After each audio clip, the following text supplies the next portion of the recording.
Hello and welcome to your in-depth weekly horoscope for week commencing the 25th of July for the Sun or the Ascendant. As ever, I'm going to give you a broad overview of what to expect, but please stay with me. I will then go through each of the 12 zodiac signs from Aries through to Pisces to give you in much greater detail all the key dates and influences particularly relevant to your sign. Now this week sees the most glorious new moon of the whole year because it's in Leo. Now Leo is governed by the Sun, so this really brings the radiance of the Sun into conjunction with the empathy and the receptiveness of the moon.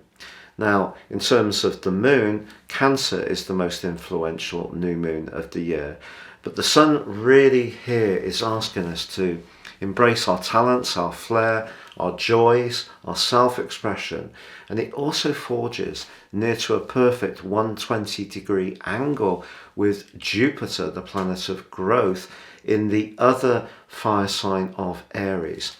It just so happens that Jupiter begins a retrograde on this day, which will last for 4 months, and it is going to be reversing during that period through to the 23rd of October, back into the sign that it traditionally governs of Pisces.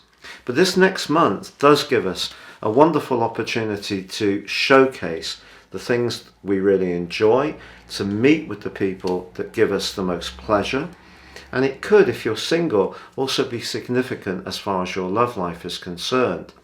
Now later this week we do have a once in a 15-year event, so this is very rare, and this sees the North Node reversing in the sign of Taurus, which it entered on the 18th of January this year, meet up with the advancing Uranus. Now it depends on exactly where you are in the world. It could be right at the end, the 31st of July or the 1st of August.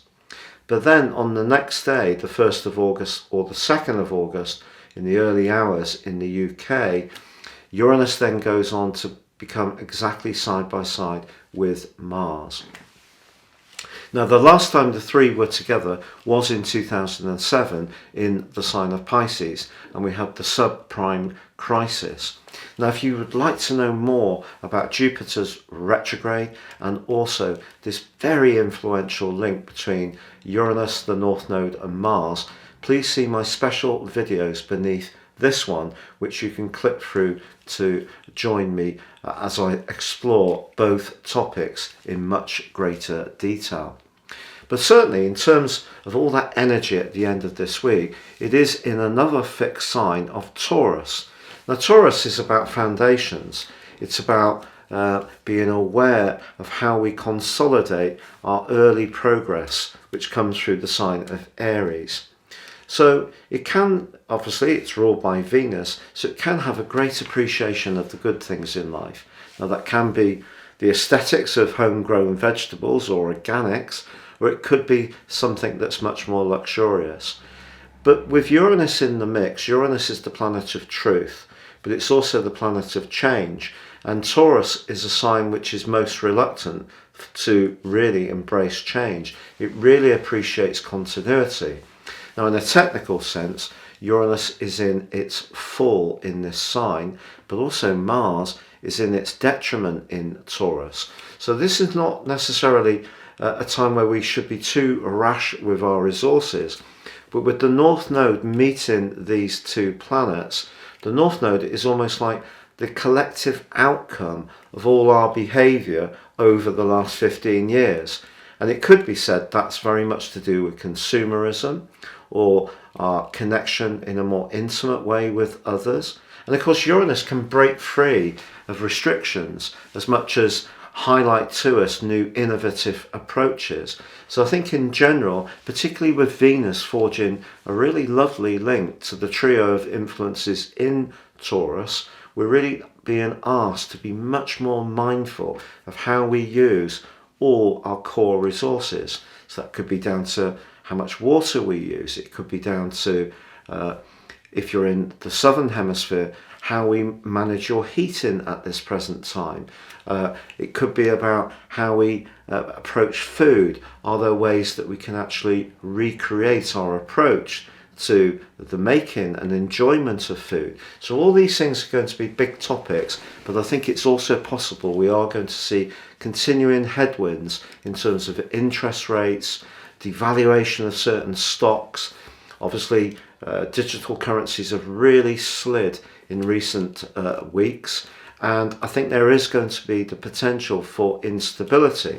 So this glorious new moon in Leo is reminding us that if we can find ways to have fun and be with the people that really count, and that doesn't necessarily have to be through spending money, it can be by being quite ingenious or just having the pleasure of hanging out, enjoying music, telling jokes, visiting places that are fun or stimulating, or being more imaginative in our approach to using our spare time. So an interesting week for sure, but certainly a very powerful one. Now, if you would like to access more serious astrology, if you give me 3 pieces of personal birth data in terms of time, date and place of birth, I can give you a roadmap that can guide you for the rest of your days. And also within my special 30% off package, you can get a 12-month personal forecast.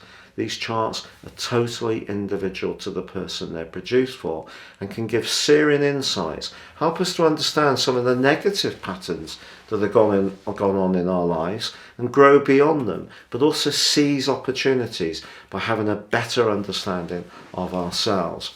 Finally, I've crashed through the 100,000 subs mark. Thank you if you've already subscribed, for all your views too. If you've yet to do so, it would be wonderful to have you with us. Please click or tap on the bell notification symbol. So Leo, your week commencing the 25th of July forecast is so exciting because of course it's the new moon in your sign. Now, if you want to know more about this, please check out my Leo New Moon video. But of course, the sun governs your sign, so it's at home here and it's radiating the moon. So you can get a nice balance between your drive and also your more sensory and receptive energies. Now, this could be a great time to start something new, particularly because Jupiter's in the mix. Jupiter can be, through its rulership of Sagittarius, very much about opening up, widening our horizons. And for you, it is in house 9 in another fire sign. So a great opportunity to initiate or to inject ongoing strands with more positivity and self-confidence. It is true that Mercury in your sign is challenged by Saturn towards the end of this week. We can't necessarily expect that everybody's going to share our enthusiasm. And if someone is a little bit of a doubting Thomas around you, this is where you need to really retain your self-belief, because the cluster of energy in your 10th house coming through the North Node, Uranus and Mars, is really asking you to assert your self-confidence, your conviction, to raise your profile and draw greater attraction and acclaim towards you. You have a reputation of being a little bit of a show-off. I think that's rather unfair. There's lots of different types of Leo, but what I would say is you do like to be respected. And I think that cluster of energy in Taurus suggests you may break away from a situation, particularly with this time of new stars and Jupiter pushing you to be more daring. You may break away from something where you just don't feel you receive even basic respect, let alone real plaudits or admiration, which of course we'd all like to have. Now, later this week, Venus, in a very private part of your situation, is angling very well with that cluster in Taurus. Don't be surprised if someone reaches out to you, and it could be through a professional situation, through a mutual friend, or does so in rather a confidential or low-key way. In a romantic context, if you are single, someone could display an interest in you, but not necessarily verbalise it. So do watch out for those little sort of glances, that body language that can let us know that someone may have an interest in us, but they may be a little timid or shy to let you know in a more upfront way.